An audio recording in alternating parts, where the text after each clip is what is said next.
بدها ظبطه اليوم. كيف بيشتغل هذا؟ كويس. الو الو الو الو الو، اي بسم الله بسم الله بسم الله، على شرف والد العريس. لا ولك بس ما استنى ولك اطلع. الو، اسمعنا، طلع على قناة سمارت شو اليوم، بدي تظبط لي التظابيط للصبح، بدي اياكم تحضروا الفيديو، بلغ الشباب. بدي قلوب على الفيديو. فيش في قلوب على اليوتيوب، خلى لايكات، اي حاجه، لايكات اشتراكات اللي بدك اياه، المهم للصبح بدي اياكم تحضروا نفس الفيديو، عدو كل مره نفس الفيديو للصبح. اسمع، بلغ شو اسمه، هات وظبط التظابيط من عندك، طرفك. ولعها، بدي تولعها، ولا كيش اللي شايفني لسه ما سجلتش، وين طالع انا لسه ما سجلتش، مش عامل بس مباشر، لقدام بظبطكم بقى. كل واحد بيحضر الفيديو حدلع لك اياه للصبح، بدي اياكم تحضروا الفيديوهات، قلوب لايكات يا زلمه اللي بدك اياه، المهم دلعوني. بدي اظبطه. السلام عليكم ورحمه الله وبركاته. ايه وكيف ببدا؟ السلام عليكم ورحمه الله وبركاته. ايش بيحكي هو؟ كيف بيحكيها بسرعه؟ السلام عليكم ورحمه الله وبركاته. طيب، مساء الخير عليكم، معكم ابو بلوزه زرقاء عشان نحكي عن مباريات اليوم. يلا نحكي. يلا. انا. يلا.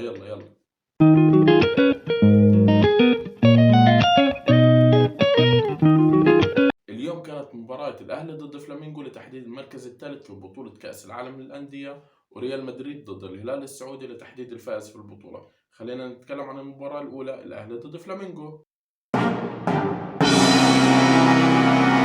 فرحتي كانت حتكون مضاعفة لو الأهلي فاز على فلامينغو وقدر يستحوذ على المركز الثالث، بس للأسف الأهلي ما فاز على فلامينغو. طبعا أنا فرحتي كانت حتكون مضاعفة، مش بس عشان أنا أهلاوي، لا، عشان أحط على فيدال اللي كان بده يحطم ريال مدريد، اللي لعب قدام الهلال وتأهل إنه يلعب مباراة مركز ثالث، بدل ما يتأهل للنهائي يقابل الريال، تأهل لمباراة مركز ثالث يقابل الأهلي.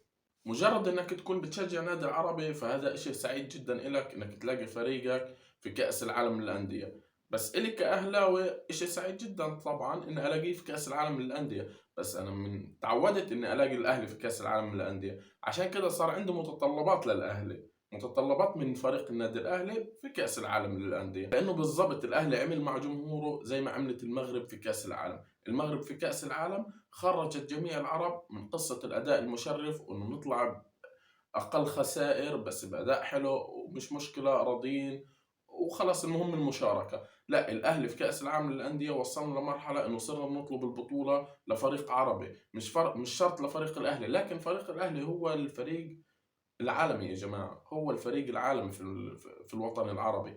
الاهلي مين يقدر يحكي على الاهلي؟ الاهلي في بطوله كاس العالم للانديه هاي السنه ادى اداء مشرف صراحه، ولعب مباريات جميله جدا، هزم سياتل وهزم اوكلاند، وأدى أداء قدام ريال مدريد، أدى لحد ما شاء الله ما استقبل 4 أهداف وتأهل يلعب مركز ثالث. بعد ما زعلتش كتير صراحة، لأنه الفريقين أكتر فريقين بحبهم لما كانوا بيلعبوا ضد بعض، الأهلي ضد ريال مدريد. يعني أنا مين بدي أشجع؟ قلت ما حضرتش المباراة أصلا، قلت برضو مش مشكلة، الأهلي تأهل لمباراة مركز ثالث، فبالتالي إن شاء الله بيحصل عليها، وخاصة إنها حتكون مباراة جبارة. يعني فلامينغو فريق مش بسيط في قارة أمريكا الجنوبية، من الفرق المتعوب عليها.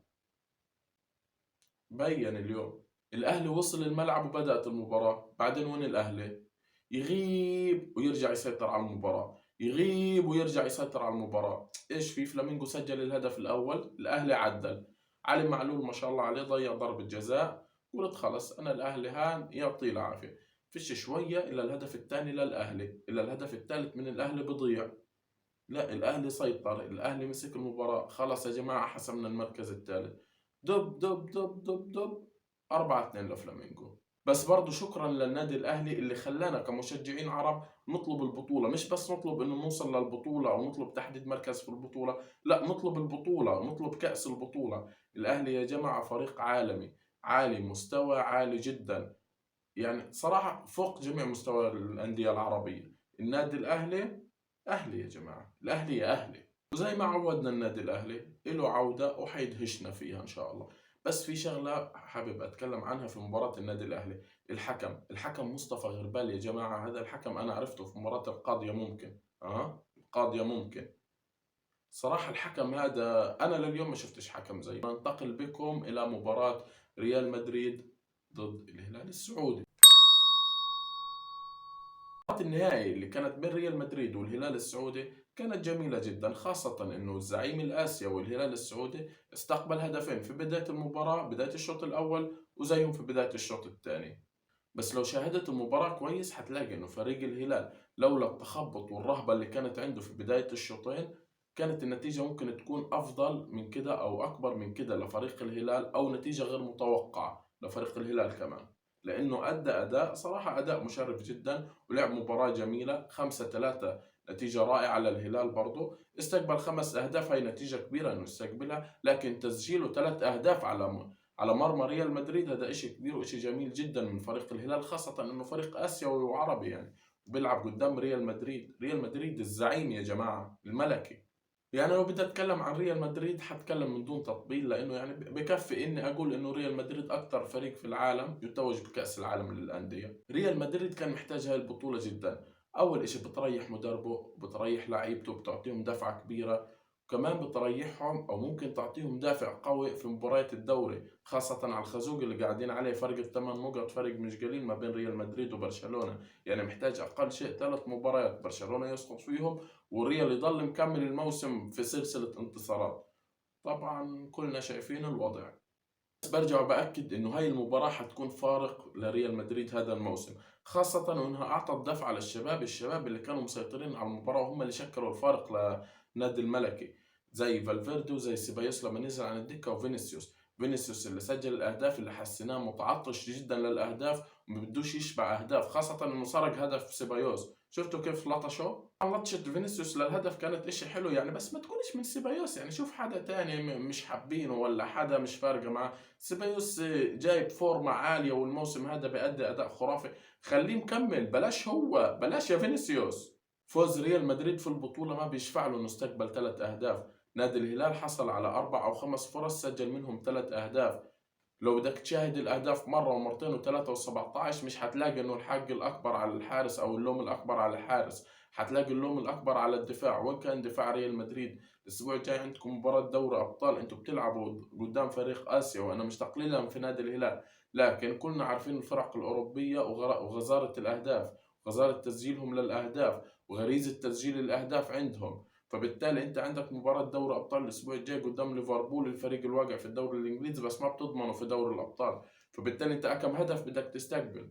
بالتالي عندك منظومة لازم تصححها، لازم تصححها عشان تأدي وتكمل موسم كويس. البطولة بشكل عام كانت جميلة جدا، خاصة من النادي الأهلي عجبني أكثر من ريال مدريد. ريال مدريد لعب مباراتين قدام الأهلي والهلال، كانوا مباراتين سهلين بالنسبة له، يعني كان قدام فرق خايفة منه، فبالتالي هذا سهل عليه الأمر. صراحة من الأشياء اللي سهلت على ريال مدريد الفوز بالبطولة بنسبة يمكن 60-70%، إنه الفرق اللي قباله كانت خايفة منه، فهذا سهل عليه البطولة. وشفنا اليوم كيف نادي الهلال في بداية الشوط الأول بداية الشوط الثاني استقبل 4 أهداف، في الشوط الأول هدفين وفي الشوط الثاني هدفين. هذا كان بسبب رهبته من الريال في بداية الشوط. بعد كده كان الهلال يستحوذ على المباراة وقدر إنه يغلب الريال ويسجل عليه 3 أهداف. كذلك نادي الأهلي قدر في بعض أوقات المباراة إنه يغلب الريال، وغلب نادي فلامينغو اليوم. أول مباراتين لعبهم النادي الأهلي فاز فيهم بكل سهولة، لكن قدام نادي فلامينغو اليوم مش عارف ايش اللي صار. بعد الطرد صارت دربكة في المباراة وتضييع ضربة الجزاء، يعني صارت أحداث كتير في المباراة. الأهلي خلص ضيع المركز الثالث. بس احنا بنستنى هاي البطولة في يوم من الأيام للأهلي إن شاء الله في الموسم الجاي. الأهلي بيقدر يجيبها، بيقدر يوصلها زي ما احنا شايفين، يعني الأهلي أكثر من موسم، يعني خلال فترة بسيطة جدا كان واصل مرتين ثلاثة لهاي البطولة، وإن شاء الله الموسم الجاي بيوصلها كمان مرة وبيقدر يحصل على الجو كان ثلاجة. ايش تعمل ها؟ بحلل مباريات اليوم. هو انت بتفهم في الكورة عشان تحلل فيها؟ احا بشرح لك شاط سلام.